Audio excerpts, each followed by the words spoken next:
Today, I'm going to teach a group of students about how to read a passage, typically a passage that are going to be assigned for students who are pursuing academic English.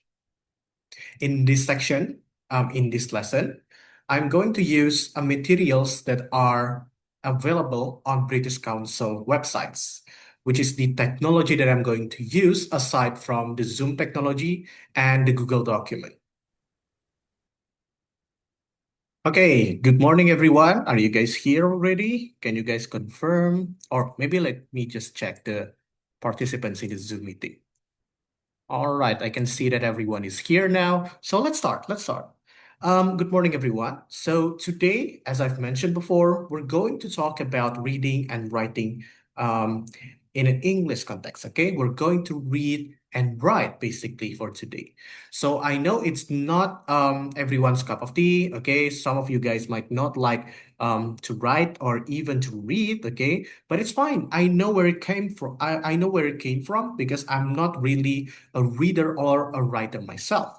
However, I learned that reading is and writing is not really that difficult once you know the technique. Anyway, so this is what we're going to do. We're going to learn how to read and how to write easily. Okay, so there's going to be a technique that you guys will be using in order to read and write very well.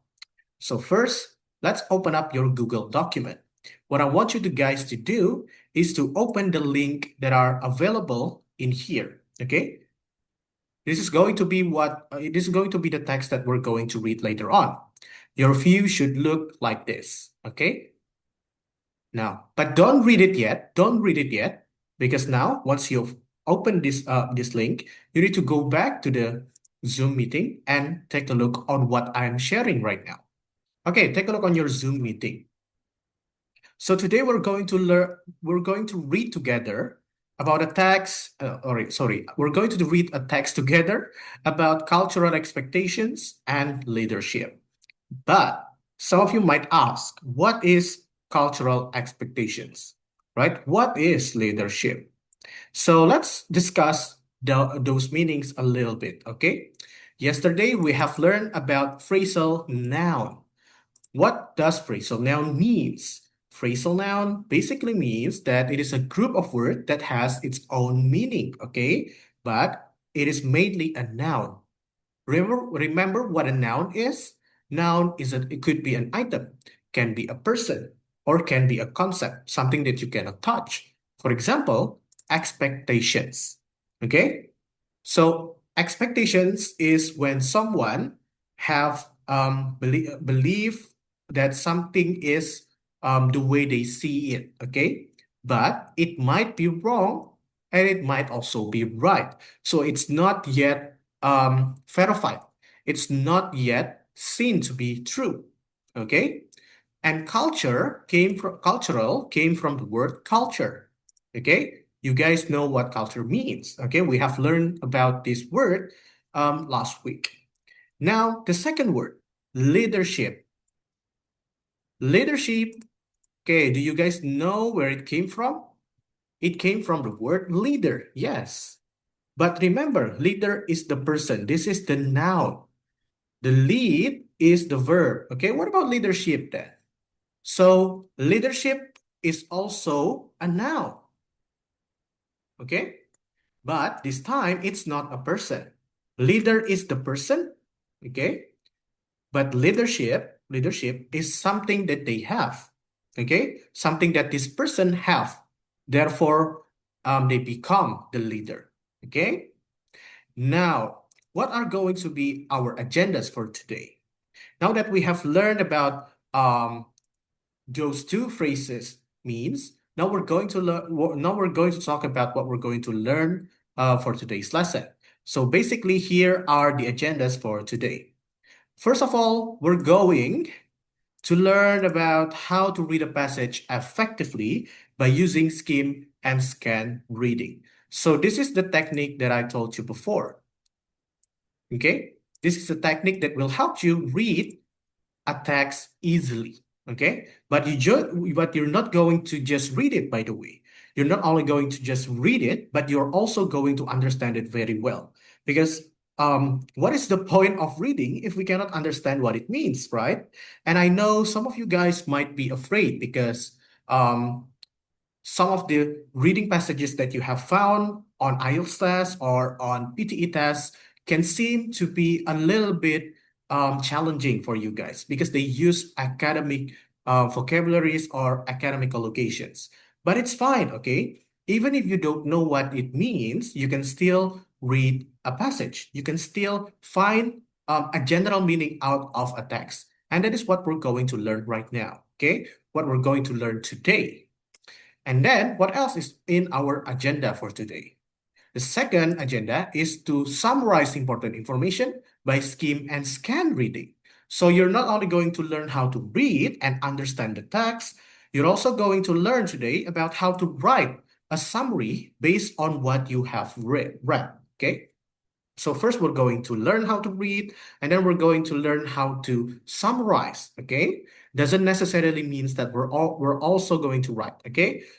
Summarization basically means that you take a very complex idea, you take the general meaning, and then make it your own, okay? You make the information simpler for yourself. That's what summarizing basically means. You only take the most important points out of the text, okay?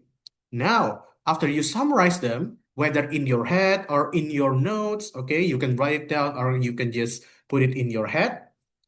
We're then going to learn how to write a summary based on those information that we have summarized. Okay, so those are basically what we're going to learn today. Does anyone have a question? No? Okay, great. Now we can proceed to the next section. You guys now can open the website, okay? On that website, you'll see the preparation section. Now, we're going to do this together, okay? I'm not going to just let you guys do it by yourself, okay? Now, on this section, there's going to be some phrases and some vocabularies that you will need to understand before reading the text, okay? Remember that when you met with question types like this, you can always start with the easiest one. For example, a word that you have heard before, okay? For example, can anyone have any idea of the words that are familiar to them? For example, anyone? Yes, Henry, democratic. So democratic came from the word democracy, right? Some of our, a lot of countries in the world use democracy in their politics, right? So let's use the word democratic. What is democracy means? What is democratics? It means that it came from the people. It came from the masses. So let's find the words or the explanation about the words, okay? Let's see, to perform or complete a job or activity. Is it correct? No. Okay, let's find another one. Unclear, not specific, or definite. No. A system where members are ranked according to status or authority. Maybe because it is a system, democracy is also a system, right? Based on the idea that everyone is equal and should be involved in making decision. This is the closest one, right? But try not to answer it directly, right? Let's look at other section as well. Let's look at other options as well. To think of something such as an idea or plan. Not sure. To be seen or understood in a certain way? No. To have the ability to take action without someone telling you what to do next? No. Dissatisfaction and bad feeling from being treated unfairly. So we found two candidates for our answer. The first one is based on the idea that everyone is equal and should be involved in making decisions, or system where members are ranked together to status or authority. So which one do you guys think are the closest to what democracy in your mind? That's right. It is the second one, based on the idea that everyone is equal and should be involved in making decisions. So this is what you're going to do. And look at that. Now we have less options. So that's what we're going to do. Okay, we're going to pick the easiest one first, and then we'll see that the rest of the tasks becoming much easier to be done.